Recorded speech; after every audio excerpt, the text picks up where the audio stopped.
Source के हवाले से जानकारी दे रहे हैं कि शिक्षा विभाग के एसीएस एस विद्यार्थी के ज्वाइन करने के बाद जो पुरानी पॉलिसी है, तबादले की पॉलिसी हो या फिर सक्षमता को लेकर जो कानून है, उसमें बदलाव किए जा रहे हैं। और सबसे बड़ी खबर यह है कि अब 1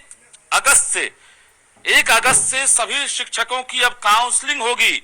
1 अगस्त से, यानी जो सक्षमता पास शिक्षक हैं उनके साथ साथ जो सबसे बड़ी खबर है कि बीपीएससी वाले जो शिक्षक हैं, जो अभी योगदान दे चुके हैं, शिक्षक बन चुके हैं, उनकी भी काउंसलिंग कराई जाएगी। इसके साथ साथ 1994 में जो शिक्षक बहाल हुए थे उनकी भी काउंसलिंग होगी। यानी सर्टिफिकेट वेरिफिकेशन के साथ साथ कई बड़े मामले जो हैं सामने आए हैं कि फर्जीवाड़ा हो रहा है। ऐसे में सर्टिफिकेट वेरिफिकेशन और सेंट्रलाइज्ड सर्टिफिकेट को लेकर भी शिक्षा विभाग ने फैसला लिया है कि सक्षमता पास जो नियोजित शिक्षक है उनके साथ साथ बीपीएससी पास वाले और 94 में बहाल जो शिक्षक हैं उनकी भी काउंसलिंग होगी और सभी का तबादला होगा।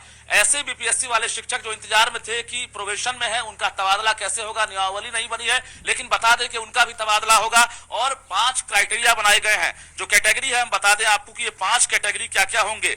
यानी semi urban area, urban area, इसके साथ साथ पहाड़ क्षेत्र, नदी पार एरिया और रूरल एरिया। तो ये 5 एरिया तैयार किए गए हैं जहां पर कैटेगराइज किया गया है शिक्षकों को कि 40 वर्ष से कम उम्र के जो पुरुष हैं उन्हें पहाड़ क्षेत्र या नदी पार एरिया में उनकी पोस्टिंग हो सकती है, उनका तबादला हो सकता है। पति पत्नी को एक जगह या आसपास के स्कूल में उनकी पोस्टिंग कराई जाएगी, उनका तबादला किया जाएगा। तो कहीं ना कहीं वर्षों से ये डिमांड है। तीसरी बड़ी बात यह है कि पति पत्नी के साथ साथ जो महिला है बिहार की, जो शिक्षक के रूप में काम कर रही है, उनको प्रायोरिटी दी जाएगी। यानी उनको होम ब्लॉक मिल सकता है। ये खबर आ रही है जो महिलाएं हैं जो सक्षमता पास हो या बीपीएससी के जरिए योगदान दी है, उन्हें होम ब्लॉक मिल सकता है। इसके साथ साथ जो दिव्यांग शिक्षक हैं उन्हें भी होम ब्लॉक और होम डिस्ट्रिक्ट फाइनली रूप से देने की तैयारी है।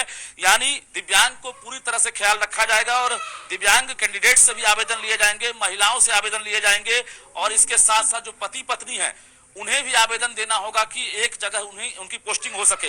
1 तारीख से यानी 1 अगस्त से पूरे बिहार में ये काउंसलिंग शुरू हो रही है। लोग सवाल पूछ रहे थे न्यूज़ 18 से भी, लगातार सरकार से भी, कि आखिर काउंसलिंग कब होगी। सक्षमता पास होने के बाद शिक्षक इंतजार कर रहे थे, लेकिन अचानक ये बड़ी खबर आ रही है कि अब सिर्फ सक्षमता पास नहीं बल्कि बिहार के बीपीएससी शिक्षक हो या नियोजित शिक्षक हो या 94 में बहाल शिक्षक हो, उनकी एक साथ काउंसलिंग होगी। उसके बाद नए सिरे से पोस्टिंग होगी। जो नई कमेटी बनी है शिक्षा विभाग की, 4 सदस्यीय कमेटी, जो शिक्षा विभाग के सचिव हैं और माध्यमिक निदेशक हैं वैद्यनाथ यादव, उनकी अध्यक्षता में यह कमेटी गठित की गई है। और इसके साथ साथ कमेटी ने पहली बैठक कर ली थी। आज दूसरी बैठक जैसे ही खत्म हुई है, एसीएस एस सिद्धार्थ ने फीडबैक लिया है और एसीएस एस सिद्धार्थ ने ये एक तरह से इंटरनल फैसला ले लिया है कि अब जो है 1 तारीख से हम काउंसलिंग करेंगे। पूरे बिहार के अलग अलग जिलों में ये तैयारी शुरू होगी।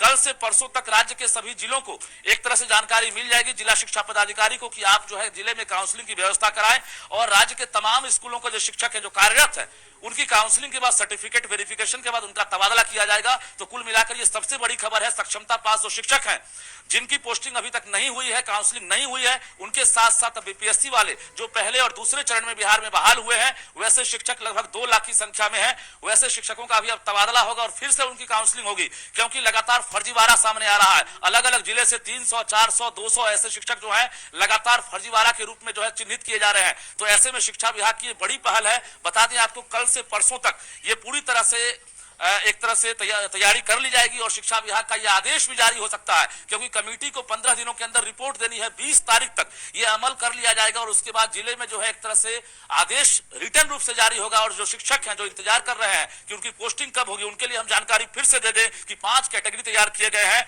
महिलाओं के लिए, दिव्यांग के लिए और पति पत्नी के लिए। इसके साथ साथ 40 वर्ष से कम उम्र के जो शिक्षक हैं उनके लिए नदी पहाड़ वाला एरिया, पहाड़ क्षेत्र, रूरल एरिया, इसके साथ साथ semi urban area, urban area, ये 5 क्राइटेरिया तैयार किए गए हैं और इसी के आधार पर अब जो है उनका तबादला किया जाएगा। तो शिक्षा विभाग के सोर्सेज के जरिए सबसे बड़ी एक्सक्लूसिव खबर हम दे रहे हैं कि अब काउंसलिंग का आपको इंतजार नहीं करना होगा। 2024 के आखिरी तक आप लोग अपने अपने नए जगहों पर पदस्थापित रहेंगे और इसके साथ साथ आप नए जगहों पर योगदान कर चुके होंगे। ये सरकार का टारगेट है, क्योंकि टीआरई 4 की भी तैयारी सरकार करेगी और टीआरई 3 की परीक्षा भी होनी है। लेकिन उससे पहले जो ये प्रक्रिया है, जो बहाल शिक्षक है उनकी अब पोस्टिंग कर ली जाएगी, जिसको लेकर शिक्षा विभाग युद्ध स्तर से तैयारी में जुट गया है। ये गोपनीय रखा गया है, अब तक मीडिया को ये जानकारी नहीं दी गई है, लेकिन सोर्सेज के हवाले हम खबर दे रहे हैं 1 अगस्त से बिहार के अलग अलग जिलों में काउंसलिंग होगी और राज्य के जो 4.25 लाख जो नियोजित शिक्षक जो इंतजार कर रहे थे, जो सक्षमता 2 के लिए भी इंतजार कर रहे हैं, उनके लिए भी हम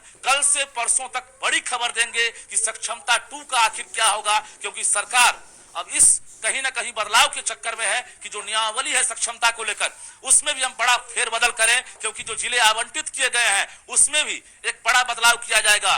फर्स्ट चॉइस, सेकंड चॉइस और थर्ड चॉइस को लेकर लगातार सवाल उठ रहा था कि हमें फर्स्ट चॉइस नहीं मिला, सेकंड नहीं मिला, थर्ड नहीं मिला या मिला।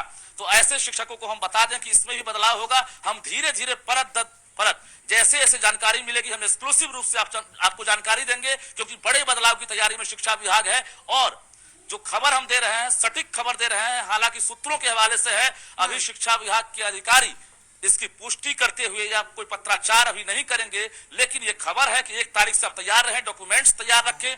आपके जिले में आपकी काउंसलिंग होगी, उसके बाद आपको नए स्कूल में जो है एक तरह से आवंटित किए जाएंगे और आपकी पोस्टिंग होगी नए जिले में, नए स्कूलों में और नए जगह पर। जी ठीक है रजनीश, बहुत बहुत शुक्रिया।